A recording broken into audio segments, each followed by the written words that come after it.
السلام علیکم۔ Daily golf Urdu میں خوش آمدید۔ روڈ اینڈ ٹرانسپورٹ اتھارٹی اور دبئی پولیس کا اشتراک، ہیوی ٹرک کی مانیٹرنگ کے لیے سسٹم متعارف۔ تفصیلات کے مطابق دبئی میں roads and transport authority RTA اور دبئی پولیس نے ہیوی ٹرک کی نقل و حرکت کے لیے کنٹرول سسٹم متعارف کرایا ہے۔ دبئی پولیس میں آپریشنز کے assistant commander in chief major general Mohammed Saif Al Zafein نے بتایا کہ بھاری گاڑیوں کی جانب سے خلاف ورزی کو پولیس کی جانب سے مانیٹر کیا جائے گا۔ اس حوالے سے انہیں روکنے کی ضرورت بھی نہیں ہوگی اور ان کے خلاف ورزی کی نشاندہی کی جائے گی اور انہیں ان کے پرمٹ کے مطابق خلاف ورزی پر جرمانہ ہوگا۔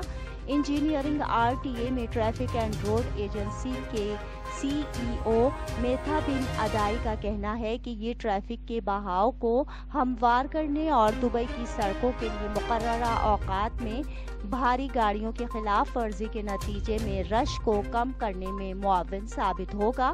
یہ ٹریفک سیفٹی کو اور بھی بڑھا دے گا اور یہ کنیکشن سڑکوں پر RTA کے اثاثوں اور املاک کے تحفظ میں بھی معاون ثابت ہوگا۔ RTA اور دبئی پولیس نے right of way service permit کے نظام کو جوڑ دیا ہے، جس کا تعلق زیادہ وزن اور ہیوی ویٹ گاڑیوں پر اطلاق ہوتا ہے۔ دبئی میں ٹرکوں کی 3 طرح سے درجہ بندی کی گئی ہے: ایئرپورٹ اور شندھاگا سرنگ، المکتوم پل، تیرنے والے پل اور القدرہ روڈ پر مکمل بین ہے۔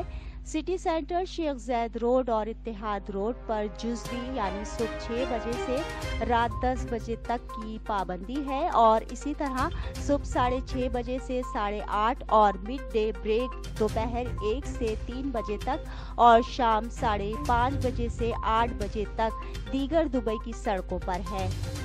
اب تک کے لیے اتنا ہی۔ اگلے بلیٹن تک کے لیے خدا حافظ۔